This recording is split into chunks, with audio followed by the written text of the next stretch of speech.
नमस्कार, news India देख रहे हैं आप। आपके साथ मैं हूं चारुल शर्मा और आपके साथ मैं हूं अभिषेक। तो चलिए बुलेटिन की शुरुआत करते हैं। एक बड़ी खबर आपको बता दें, दिल्ली नगर निगम चुनाव का रास्ता अब साफ हो गया है। एमसीडी के वार्डों में परिसीमन का काम पूरा कर लिया गया है। परिसीमन के बाद वार्ड की संख्या जो है वो 250 इस समय अब रह गई है।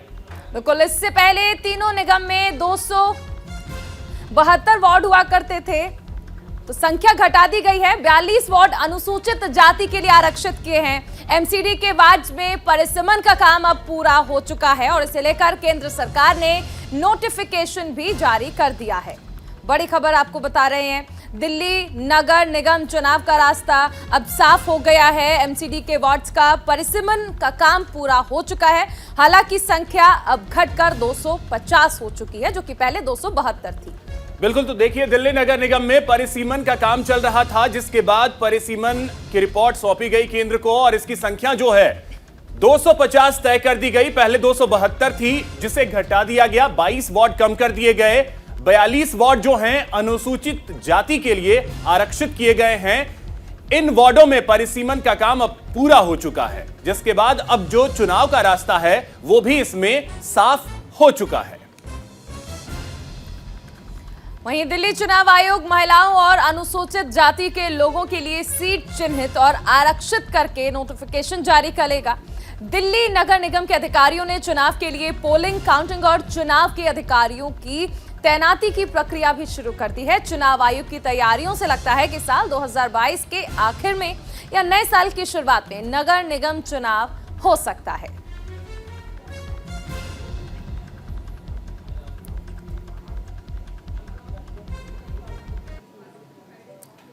और एक और बड़ी खबर आपको बता दें, प्रधानमंत्री नरेंद्र मोदी 2 दिन के गुजरात दौरे पर रहने वाले हैं। करीब 15,000 करोड़ की इस दौरान सौगात देंगे। डिफेंस एक्सपो का भी उद्घाटन करेंगे प्रधानमंत्री नरेंद्र मोदी।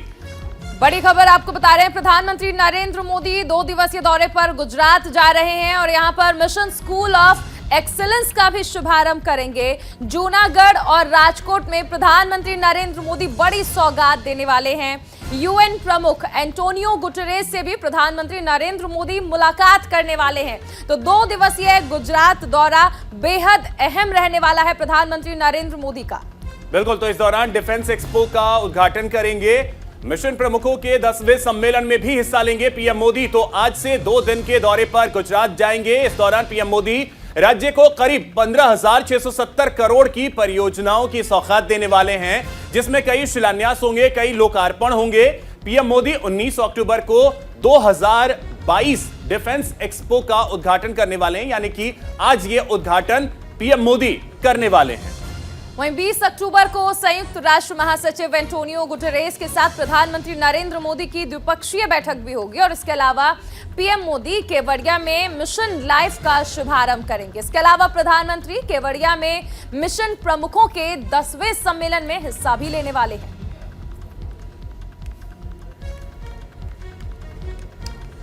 तो बेहद अहम दौरा ये प्रधानमंत्री नरेंद्र मोदी का, और माना यह जा रहा है कि संभवतः हो सकता है चुनाव के ऐलान से पहले ये अंतिम दौरा हो पीएम का, क्योंकि जो जानकारी थी उसके मुताबिक हो सकता है गुजरात में चुनाव की तारीखों का ऐलान तीसरे सप्ताह के बाद, यानी अक्टूबर के तीसरे सप्ताह के बाद कर दिया जाए, यानी दीपावली के आसपास चुनाव की तारीख का ऐलान किया जा सकता है। तो ऐसे में यह दौरा बेहद अहम है। 2 दिन तक प्रधानमंत्री गुजरात में रहने वाले हैं, कई सारी सौगात देने वाले हैं। यूएन प्रमुख एंटोनियो गुटेरेस से भी इस दौरान पीएम मोदी की मुलाकात होगी। तो बेहद अहम ये दौरा।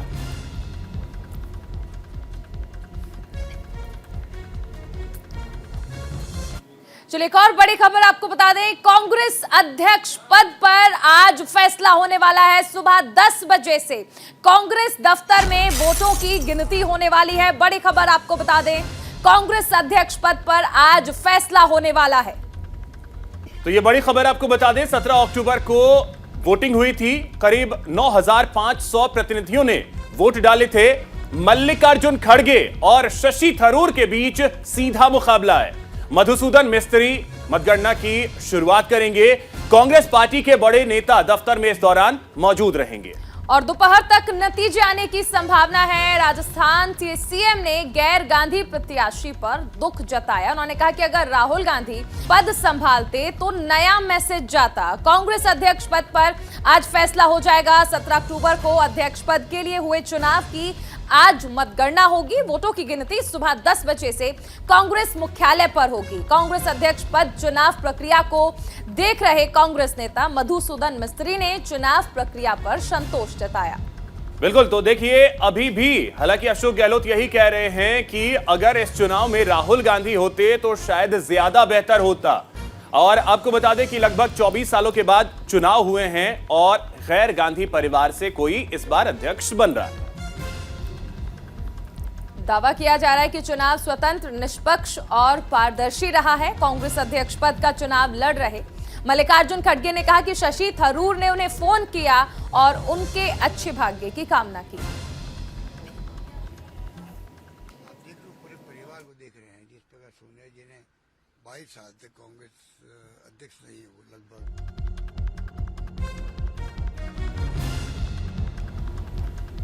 तो देखिए अशोक गहलोत लगातार ये कहते रहे हैं कि राहुल गांधी को ये पद संभालना चाहिए था, लेकिन ऐसा हुआ नहीं।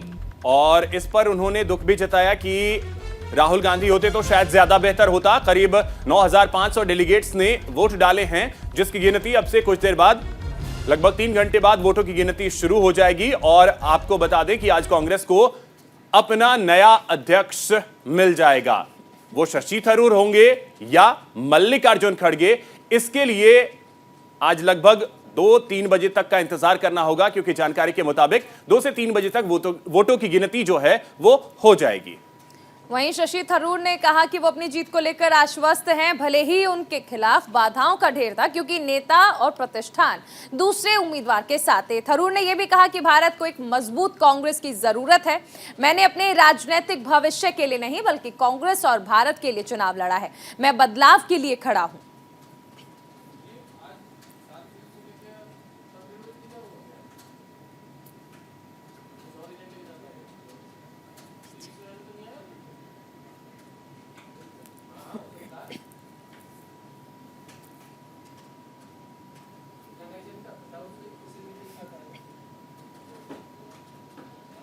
तो चलिए ग्राफिक्स के जरिए बताते हैं मल्लिकार्जुन खड़गे के बारे में। कांग्रेस अध्यक्ष पद के उम्मीदवार हैं, उनके बारे में कुछ जानकारियां दें। 21 जुलाई 1942 को हैदराबाद प्रांत में उनका जन्म हुआ था।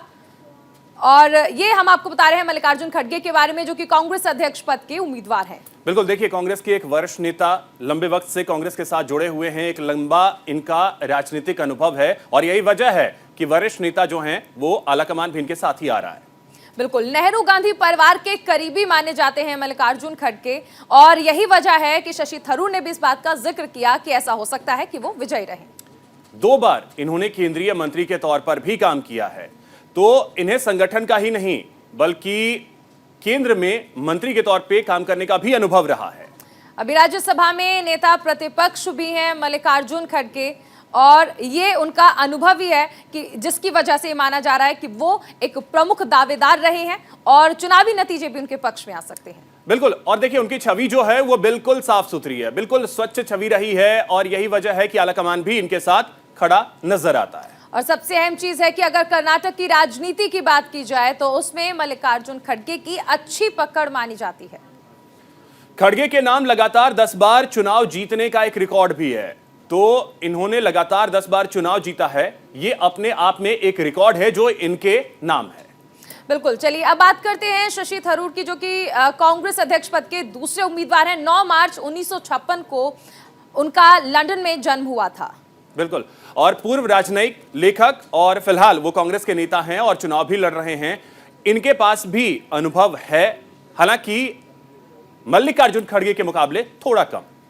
केरल के त्रिवंतपुरम से कांग्रेस के सांसद हैं शशि थरूर, जिसका हम जिक्र कर रहे हैं। तिरुवनंतपुरम से सांसद हैं, 2 बार ये केंद्र में राज्य मंत्री के तौर पर जिम्मा संभाल चुके हैं, तो इनके पास भी अनुभव है केंद्र सरकार में काम करने का, केंद्र में राज्य मंत्री के तौर पर। वहीं यूएन में भारत का प्रतिनिधित्व भी कर चुके हैं शशि थरूर, जिसकी वजह से उन्हें काफी इंटेलेक्चुअल नेता के तौर पर देखा जाता है।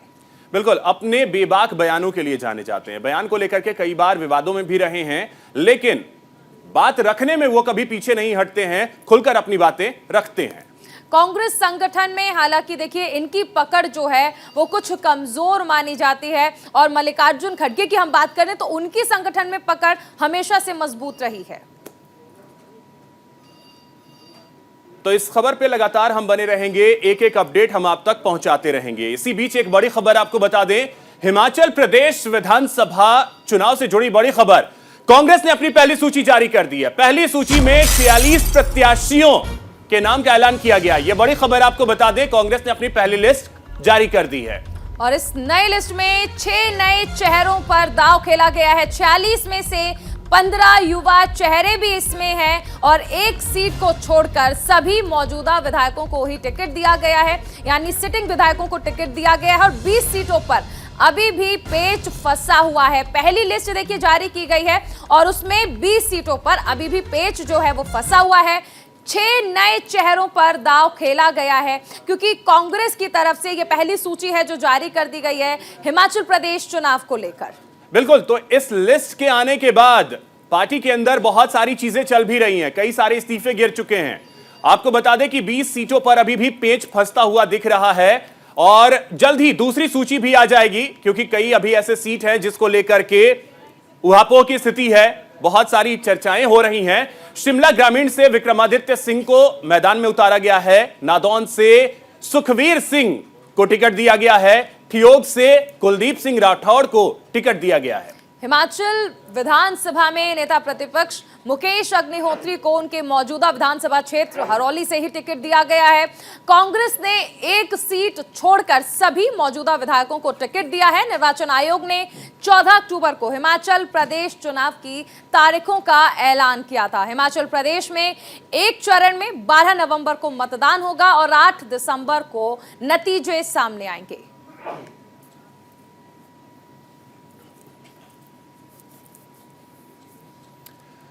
और वहीं दूसरी तरफ बात कर लेते हैं भारतीय जनता पार्टी की, तो बीजेपी भी लगातार हिमाचल चुनाव को लेकर मंथन कर रही है। देर रात तक मंथन चली है।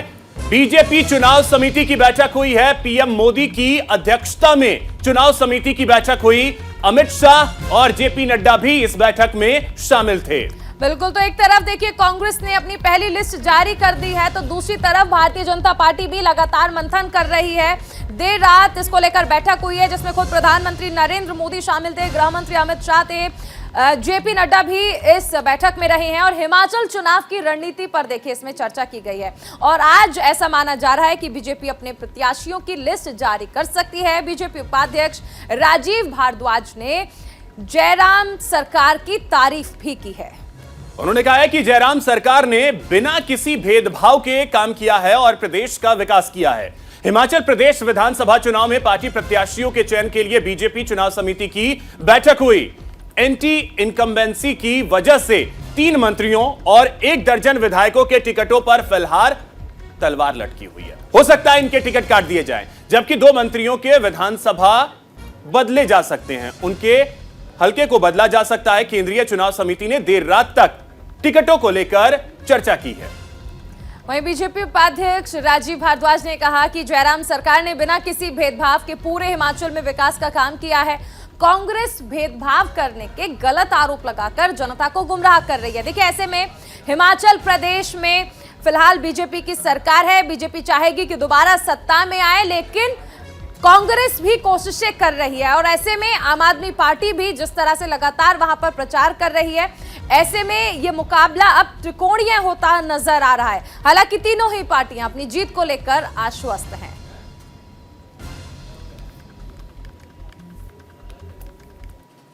तो हम बात कर रहे हैं हिमाचल प्रदेश विधानसभा चुनाव की, तो यहां अब नामांकन की प्रक्रिया शुरू हो गई है। सीएम जयराम ठाकुर मंडी जिले के सिराज सीट से पर्चा दाखिल करेंगे।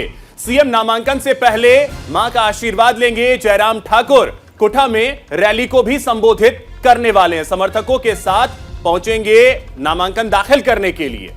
दरअसल हिमाचल प्रदेश में 12 नवंबर को विधानसभा चुनाव होना है और 8 दिसंबर को चुनाव के नतीजे आएंगे। हिमाचल प्रदेश विधानसभा चुनाव के लिए मुख्यमंत्री जयराम ठाकुर मंडी जिले की सिराज विधानसभा सीट से अपना नामांकन पत्र दाखिल करेंगे।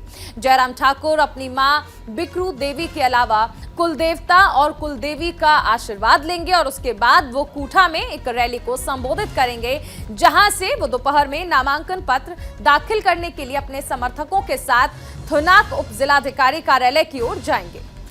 बता दें कि इस मौके पर जयराम ठाकुर के साथ उनकी पत्नी साधना ठाकुर और बेटियां चंद्रिका और प्रियंका भी मौजूद रहेंगी। हिमाचल चुनाव से जुड़ी ये बड़ी खबर, मुख्यमंत्री जयराम ठाकुर आज अपना नामांकन दाखिल करने वाले हैं और आपको बता दें कि रैली को भी संबोधित करने वाले हैं। चुनाव 12 नवंबर को होने हैं और नामांकन की प्रक्रिया जो है वो शुरू होने वाली है। बिल्कुल, नतीजे 8 दिसंबर को आएंगे। चलिए एक और बड़ी खबर आपको बता दें, किसानों को सरकार का डबल दिवाली गिफ्ट मिला है। कल ही किसान सम्मान निधि की 12वीं किश्त जारी की गई थी और ऐसे में एक और दिवाली का तोहफा दिया गया है सरकार की ओर से। आज सरकार ने कई फसलों पर एमएसपी को बढ़ा दिया है। आपको बता दें कि गेहूं समेत 6 रबी फसलों पर एमएसपी बढ़ाई गई है। गेहूं की एमएसपी पर 110 रुपए की बढ़ोतरी की गई है। तो यह बड़ी खबर आपको बता दें, गेहूं समेत 6 रबी फसलों पर एमएसपी को बढ़ाने का फैसला केंद्र सरकार ने लिया है। पहले 12वीं किस्त जारी की गई और उसके बाद अब एमएसपी बढ़ाया गया है।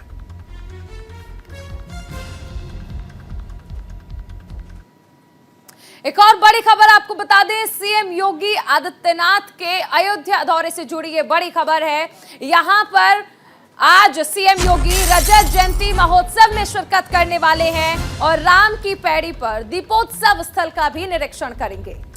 तो आपको बता दें कि रामानुजाचार्य की मूर्ति का अनावरण भी करेंगे। यूपी के मुख्यमंत्री योगी आदित्यनाथ आज अयोध्या के दौरे पर रहेंगे और यहां पे रजत जयंती को लेकर आयोजित होने वाले कार्यक्रम का निरीक्षण करेंगे। राम की पैड़ी में दीपोत्सव है, उसको लेकर के वहां पे जायजा लेंगे। सीएम योगी राधा कृष्ण अम्मा जी के मंदिर में रामानुजाचार्य की मूर्ति का अनावरण करने वाले हैं। सुबह 11 बजे राम कथा पार्क हेलीपैड पहुंचेंगे सीएम योगी आदित्यनाथ और यहां से वो राधा स्वामी मंदिर गोलाघाट में 12 बजे पहुंचेंगे और मूर्ति का अनावरण करेंगे। बता दें कि 28 सितंबर को सीएम योगी ने यहां पर मूर्ति स्थापित करने की घोषणा की थी। तो आपको बता दें कि ये बेहद अहम दौरा योगी आदित्यनाथ का दीपोत्सव को लेकर यहां पर जो कार्यक्रम होना है उसकी समीक्षा करेंगे और आपको बता दें कि यहां पे मूर्ति का अनावरण भी करने वाले हैं। इसके बाद वो वहां से श्री राम मंत्रार्थ मंडपम में रजत जयंती महोत्सव में शिरकत करेंगे और फिर वहां से राम कथा संग्रहालय पहुंचेंगे। तो ये दौरा है अयोध्या का सीएम योगी आदित्यनाथ का। तो आज अयोध्या में रहने वाले हैं योगी आदित्यनाथ और दिवाली से पहले बेहद अहम है ये दौरा, क्योंकि दीपोत्सव को लेकर जो तैयारियां की गई हैं उसका भी निरीक्षण यहां पर खुद मुख्यमंत्री योगी आदित्यनाथ करेंगे, क्योंकि कहा जा रहा है कि छोटी दिवाली के दिन खुद प्रधानमंत्री नरेंद्र मोदी अयोध्या पहुंचेंगे और दीपोत्सव में शामिल होंगे। एक बड़ी खबर, अग्निपथ सेना भर्ती योजना से जुड़ी यह बड़ी खबर। दिल्ली हाईकोर्ट में सुनवाई होनी है। केंद्र सरकार ने हलफनामा दाखिल किया है। सरकार ने हलफनामे में योजना को अच्छा बताया। केंद्र ने सभी आरोपों को गलत बताया है। वहीं अग्निपथ योजना की न्यायिक समीक्षा का दायरा सीमित है, ये स्पष्ट किया गया है केंद्र सरकार की ओर से और इस योजना से सेना पर कम भार पड़ेगा। अग्निपथ योजना को चुनौती देने वाली याचिकाओं पर दिल्ली हाई कोर्ट में आज अहम सुनवाई होने वाली है। केंद्र सरकार ने इसको लेकर कोर्ट में हलफनामा दाखिल किया था। केंद्र का कहना है कि अग्निपथ योजना की न्यायिक समीक्षा का दायरा सीमित है। अग्निपथ योजना एक नई योजना है जो 3 सेवाओं में भर्ती करती है। इस योजना को सरकार ने नीतिगत निर्णय के तहत लागू किया है। केंद्र का यह भी कहना है कि रैलियों के माध्यम से चयनित उम्मीदवारों द्वारा लगाए गए भेदभाव के आरोप गलत हैं। साथ ही केंद्र का यह भी कहना है कि यह योजना कानूनी रूप से ज्यादा सही है। केंद्र सरकार के मुताबिक इस योजना से सेना पर भार कम पड़ेगा। क्योंकि कहा जा रहा है कि रेगुलर कैडर में जिन अग्निवीरों का चयन नहीं हो पाएगा वो बाहर निकल जाएंगे और उनके पास दूसरे करियर के विकल्प के लिए बेहतर मौका रहेगा। सुप्रीम कोर्ट ने 19 जुलाई को अग्निवीर योजना को चुनौती देने वाली सभी जनहित याचिकाओं को दिल्ली हाईकोर्ट में ट्रांसफर करने का निर्देश दिया था। अग्निपथ योजना को लेकर कई जगह पर विपक्ष ने भी सवाल उठाए, इसको लेकर प्रदर्शन भी हुए और ऐसे में अगर आज हम इस सुनवाई की बात कर लें तो आज बेहद अहम है ये सुनवाई।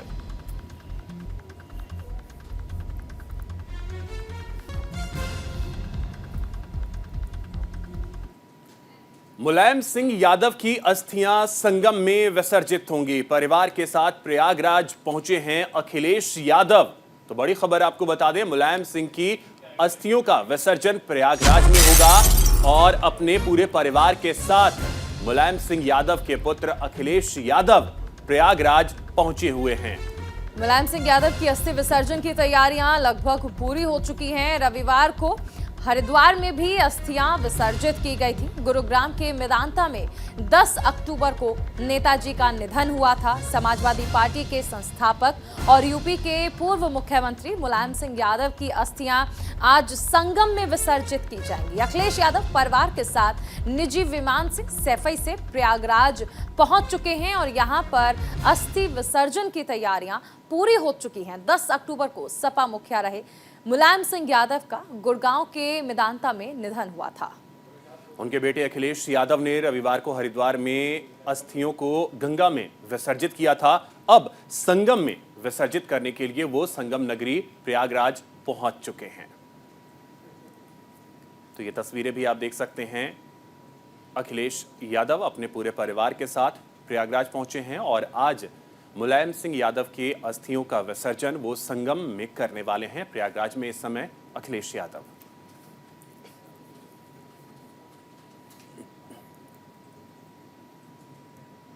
एक और बड़ी खबर आपको बता दें, दिवाली पर प्रदूषण से निपटने के लिए दिल्ली सरकार ने तैयारियां कर ली हैं। दिल्ली के पर्यावरण मंत्री गोपाल राय प्रदूषण पर एक अहम बैठक करने वाले हैं। दिवाली पर वायु प्रदूषण से निपटने के लिए इसमें चर्चा होने वाली है। बड़ी खबर आपको बता दें, दिल्ली के लिए सबसे बड़ी समस्या वायु प्रदूषण, उस पर किस तरीके से अंकुश लगाया जाए, इसको लेकर के चर्चा करने वाले हैं गोपाल राय। उनकी अध्यक्षता में दिल्ली में हाई लेवल बैठक आज होने वाली है। दिल्ली सरकार ने 1 जनवरी तक पटाखों पर बैन लगाया हुआ है। दिल्ली में दिवाली पर वायु प्रदूषण से निपटने की योजना तैयार कर रहे हैं इस समय पर्यावरण मंत्री गोपाल राय और इसी को लेकर के आज एक बैठक करने वाले हैं।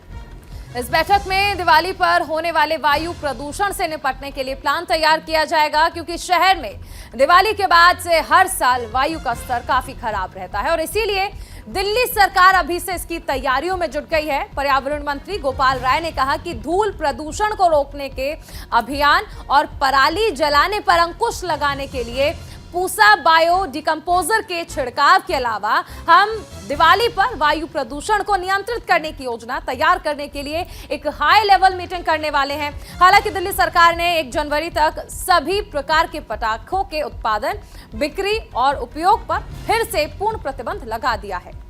वहीं आपको बता दें कि सरकार के इस प्रतिबंध में दिवाली का त्यौहार भी शामिल है, जिसका पालन दिल्ली में पिछले 2 सालों से होता आ रहा है।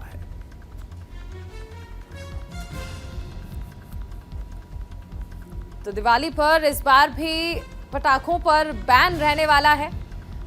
पिछले 2 साल से लगातार ये बैन लगाया जाता है ताकि वायु प्रदूषण जो लगातार दिल्ली में रहता है, वायु की गुणवत्ता पर खास असर पड़ता है जब पटाखे छोड़े जाते हैं और ऐसे में ये तर्क देते हुए दिवाली पर दिल्ली में पटाखे बैन किए हैं। और चलिए बिहार से जुड़ी एक बड़ी खबर आपको बता दें। यहां पर 13 आईपीएस और 5 डीएसपी का ट्रांसफर किया गया है। बिहार के गृह विभाग ने आदेश जारी किया। आईपीएस विकास वैभव का भी ट्रांसफर किया गया है। 2 आईपीएस अधिकारियों को सस्पेंड भी कर दिया गया है और इन दोनों पर भ्रष्टाचार के आरोप के तहत कार्रवाई की गई है। बिहार सरकार ने 13 आईपीएस अधिकारियों का तबादला कर दिया है, साथ ही 5 डीएसपी का ट्रांसफर भी किया गया है और इसके लिए बिहार के गृह विभाग ने आदेश जारी किया है। गृह विभाग के विशेष सचिव विकास वैभव को पुलिस महानिरीक्षक सह गृह रक्षा वाहिनी एवं अग्निशमन सेवाओं के पद पर भेजा गया है। इससे पहले आईपीएस आदित्य कुमार और पूर्णिया एसपी दयाशंकर को मंगलवार को सस्पेंड किया गया था। गृह विभाग ने इसे लेकर के पत्र जारी कर दिया है। दोनों पर भ्रष्टाचार के आरोप लगे, जिसके बाद यह कार्रवाई की गई है। दयाशंकर के ठिकानों पर छापेमारी में 90 लाख की प्रॉपर्टी और 63 लाख की ज्वेलरी मिली थी। वहीं बिहार कैडर के आईपीएस आदित्य कुमार ने अपने ऊपर शराबबंदी से जुड़े केस को खत्म कराने के लिए अपने दोस्त को हाईकोर्ट का फर्जी चीफ जस्टिस बना दिया था। तो इसी के बाद यह कार्रवाई की गई है। इन अधिकारियों पर 13 आईपीएस के तबादले किए गए हैं। साथ ही 5 डीएसपी के भी ट्रांसफर किए गए हैं। 2 आईपीएस जिन पर भ्रष्टाचार का आरोप लगा था उन्हें सस्पेंड कर दिया गया है।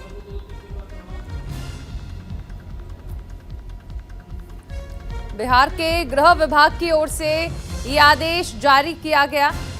आईपीएस विकास वैभव का भी तबादला किया गया है। बिहार में 13 आईपीएस ऑफिसर्स के ट्रांसफर हुए हैं। 2 आईपीएस ऑफिसर्स को सस्पेंड भी कर दिया गया है। भ्रष्टाचार के आरोप लगे थे 2 आईपीएस ऑफिसर्स पर और इसके तहत ये कार्रवाई हुई है। फिलहाल 13 आईपीएस और 5 डीएसपी के ट्रांसफर किए गए हैं।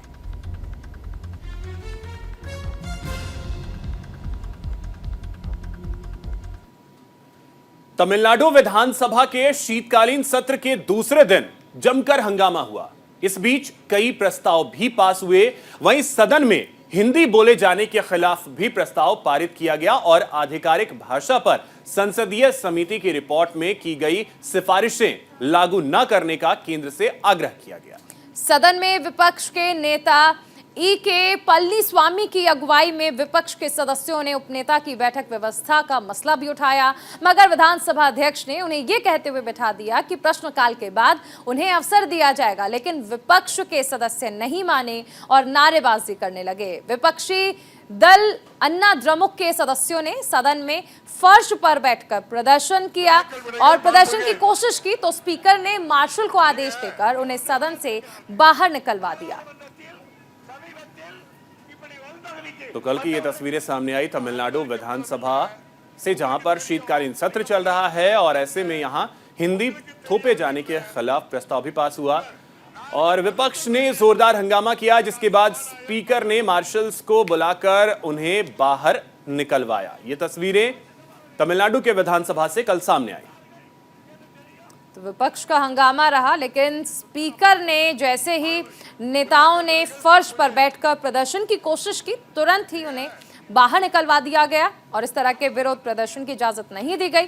विपक्ष देखिए लगातार हंगामा कर रहा था। कई सारे आरोप थे कि हिंदी भाषा को थोपा जा रहा है, आखिर ऐसा क्यों हो रहा है। ये तमाम चीजें थी जो विपक्ष की ओर से कही जा रही थी।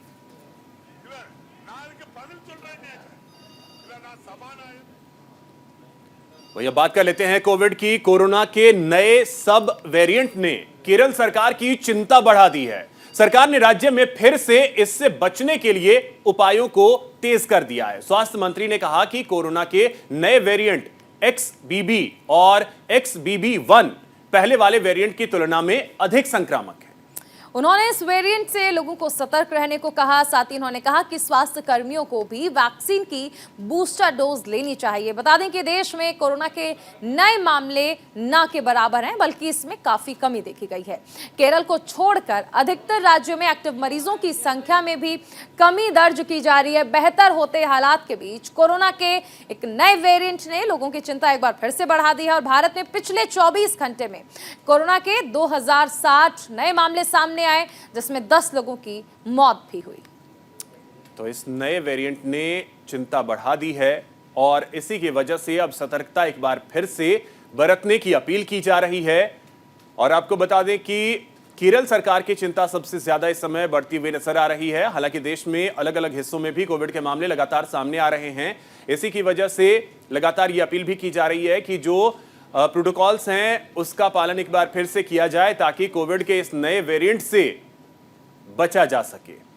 बिल्कुल, ओमिक्रॉन का ये नया वेरिएंट है जिसने चिंताएं बढ़ा दी है और इसीलिए कहा जा रहा है कि सभी को बूस्टर डोज लेनी चाहिए, ताकि ये जो अगर नया वेरिएंट आ रहा है इसके संक्रमण ना फैले, इसके लिए पहले से ही हर कोई तैयार रहे, बूस्टर डोज लेकर रहे। ओमिक्रॉन का ये नया सब वेरिएंट है जिसने सभी की चिंताएं बढ़ा दी और खासकर केरल सरकार इसको लेकर चिंतित है और स्वास्थ्य मंत्री ने सावधानी बरतने की अपील की है। तो देखिए, ये वेरिएंट जो है वो XBB और XBB.1 इसने चिंता इस समय बढ़ा दी है और आशंका ये जताई जा रही है कि हो सकता है कि दिवाली के बाद एक और लहर कोविड की आए और इसी की वजह से अब लोग फिर से सतर्क हों, क्योंकि पिछले कुछ दिनों में कोविड के मामले लगभग एक तरीके से कहें तो बहुत कम हो गए थे। आज की स्थिति ये रही कि 2060 मामले सामने आए, 10 लोगों की मौत हुई, इससे भी कम मामले आ रहे थे। लेकिन वेरिएंट जो है सब वेरिएंट XBB, इसकी वजह से चिंता जो है एक बार फिर से बढ़ती जा रही है। लोगों से अपील की जा रही है कि लोग प्रोटोकॉल्स का पालन करें।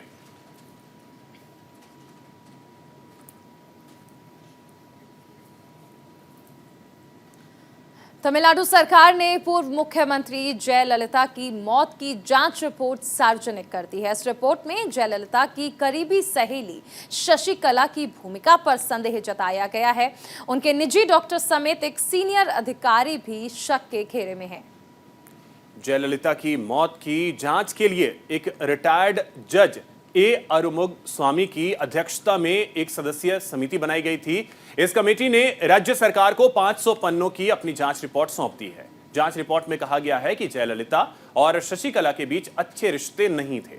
रिपोर्ट में यह भी कहा गया है कि जयललिता की मौत को नेचुरल डेथ की बजाय इसे क्राइम मानकर जांच कराई जाए। कमेटी ने उनकी मौत की डिटेल्स इन्वेस्टिगेशन की सिफारिश भी की है। तो जयललिता की मौत की जांच रिपोर्ट को सार्वजनिक करने की बात कही गई है और यहां तक कि सार्वजनिक कर दिया गया है। दरअसल ये कहा जा रहा है कि जिस तरह से जयललिता की मौत हुई थी वो दरअसल संदेह के घेरे में है और इस रिपोर्ट में जयललिता की करीबी सहेली शशिकला की भूमिका पर संदेह जताया गया है। उनके निजी डॉक्टर समेत एक सीनियर अधिकारी भी इस मामले में शक के घेरे में है। जयललिता की मौत की जांच के लिए रिटायर्ड जज A. अरुमुग स्वामी की अध्यक्षता में एक सदस्य समिति बनाई गई और इस कमेटी ने राज्य सरकार को 500 पन्नों की रिपोर्ट सौंपी है। जांच रिपोर्ट में कहा गया कि जयललिता और शशिकला के बीच अच्छे रिश्ते नहीं थे। और देखिए, साये की तरह हमेशा जयललिता के साथ रहती थी शशिकला और वो भी सवालों के घेरे में हैं। तो अब जो रिपोर्ट सौंपी गई है, देखना अहम होगा कि क्या उस रिपोर्ट के आधार पे एक बार फिर से जांच करवाई जाती है जयललिता के मौत को लेकर या नहीं। इस पर भी नजर होगी, क्योंकि एक डॉक्टर है, शशिकला है, इसके अलावा एक अधिकारी हैं, शक के घेरे में हैं और इसी वजह से देखना अहम होगा कि रिपोर्ट सार्वजनिक तो हो गई है, लेकिन क्या एक बार फिर से इस मामले की जांच कराई जाएगी। अरुमुग स्वामी, उन्होंने ये रिपोर्ट अब सरकार को सौंप दी है। शशिकला जो जयललिता के साथ हमेशा साये की तरह साथ रहती थी, शक के घेरे में वो भी आई हैं। जो रिपोर्ट सामने आई है तो ये चौंकाने वाली रिपोर्ट है स्वामी की और ऐसे में अब सरकार की जिम्मेदारी कि क्या एक बार फिर से जांच कराई जाए या नहीं।